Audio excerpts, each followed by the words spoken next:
Hello and welcome to another episode of CyberMasters podcast. We're at the next to last week to the end of 2022. It's Christmas this weekend.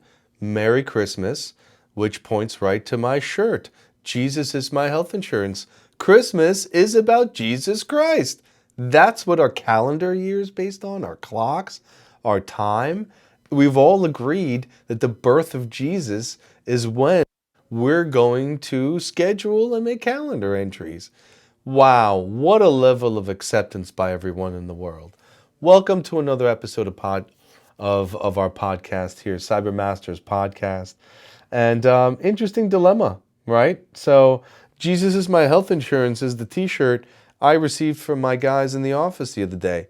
Now, I thought they were giving it to me because they knew how much excessive cost my health insurance is for the guys in the office. But no, in fact, they got it for me because of another story that happened to me. So about a year or two ago, I met a religious figure. I helped him with his church in the Long Island region. And at one of his sermons that I attended, he had said that we're vaccinated by Jesus. And I was really taken back by that. I had mentioned it to the guys in the office, and it became sort of like a running funny thing. And they ended up getting me this shirt. So Jesus is my health insurance. You can only hope that Jesus is there to buffer some of the cost that you're incurring. Pretty incredible stuff. But it's important to realize that. I think that the story of Jesus and the fact that not all religions believe in Jesus, yet everyone has agreed to make that their calendar time, is a massive show of acceptance between everyone on earth. Where have we gone with all of this? Why does the level of acceptance seem less than it ever was before? So that's, I think, a really important thing to look at in terms of what Jesus was saying. The whole idea was to bring everyone together and to create that level of acceptance as opposed to, disconnection, war. I've done some research lately on addiction, and I've noticed that some of the research shows that addiction may have more to do with feeling alone and being abandoned than it does with some kind of chemical reaction.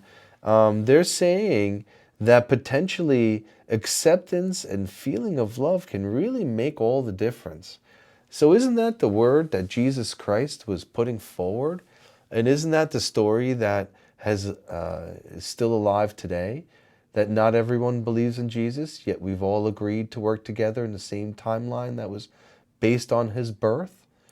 So anyway, that's the whole idea of my show, of what Jesus was saying, of the word that I'm trying to spread, right? So I've learned a lot of things and I've worked with a lot of people. If a couple of people who are watching the show can benefit and learn from what we've learned, that's the whole trick, I think, about my existence, is to learn something, pass it on, and let that other person make it even bigger, grander, under the power of love and acceptance. If everyone had those ideals, imagine what kind of world we would live under.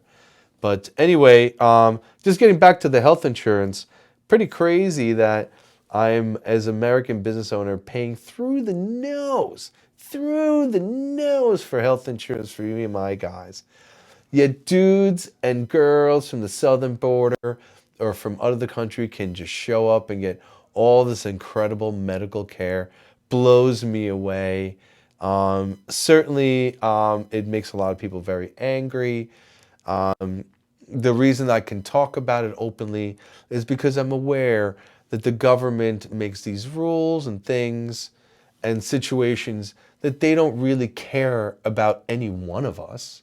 They're just doing it to look good for the moment, get a couple more votes in, and people to invest in their campaign, and then over, right?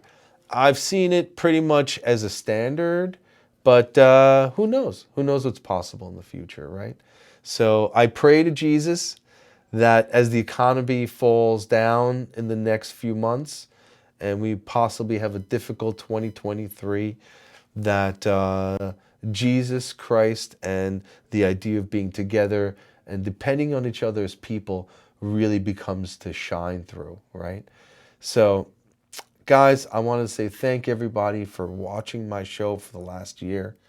I started this show when I met some incredible people late last year, and we started it early this year. Celebrity who took me under his wing, if you will, and taught me and gave me the confidence to do a show like this. We did a pilot of a few shows, and it went really well. I think my numbers, especially, were quite high in comparison to other things that were around at the time. Although it turned into something different. Instead of a togetherness, it became unpaid invoices and more of a relationship at a distance. So I don't need anyone to do anything technically. I can do anything myself. My goal was to create togetherness and a team of people who want to work together and create something really incredible. But no, not everyone's like that. It had to become more of an invoice thing. And I'm cool with that too. My expectations are very low, possibly which gives me the confidence to come on the camera and say all these interesting things every week. Not my confidence in myself, but my confidence in humankind, politics, and where we're going in morality within our society. I know where I stand. I study myself. It's more difficult to be a business owner than an employee in some cases, especially when you see that the government has completely lost any interest in helping me and other small businesses, and their only goal is to rape and pillage every small business owner. How do I know that? Look at the IRS agents. Look at the rules that were put in. They're all meant to hurt us as business people. America was based on small businesses. It was based on people like me who were brilliant and were out there willing to work and give it their all to create something incredible that they could pass on and whatever. You know, it's definitely different now. I definitely, as a small business owner for 23 years, really feel now that the government is really out to get all of us. I hope I'm wrong. Certainly, it's logical that our capitalistic ways would turn socialistic at some point. Government people, elected officials who have no idea about operations and are only put in there because of nepotism, which is about 97, 98% of the people who work for these governments. How do you expect them to see that an individual company or somebody can really stand out? And they need to get everyone equal. And it makes logical sense to create equal opportunity for everyone. But you can't leave out the individuals who can really excel and do amazing things, who have become the business owners, who are holding their own. It's not cool that they're trying to take us out right from the back. Not only that, but it's interesting to see we deal with cyber attacks regularly. It seems like America's wealth is being siphoned out through these illegal cyber attacks, which also the government doesn't seem to give a shit at all about regarding us. So we're small businesses. We carry most of the weight for these taxes now. We pay for health insurance, they're excessively through the roof. IRS agents up our ass. Certainly, it's very obvious that the politicians that are available in the federal government, in the state, and local are absolutely useless and have absolutely no interest in helping any one of us unless we buy campaign donations, of course.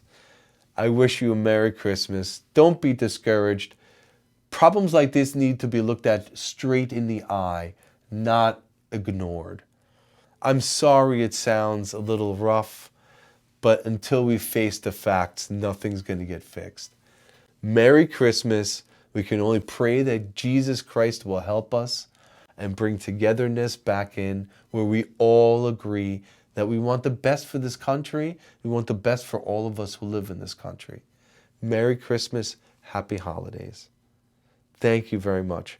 Now I'm going to find my ending screen so I can end it properly.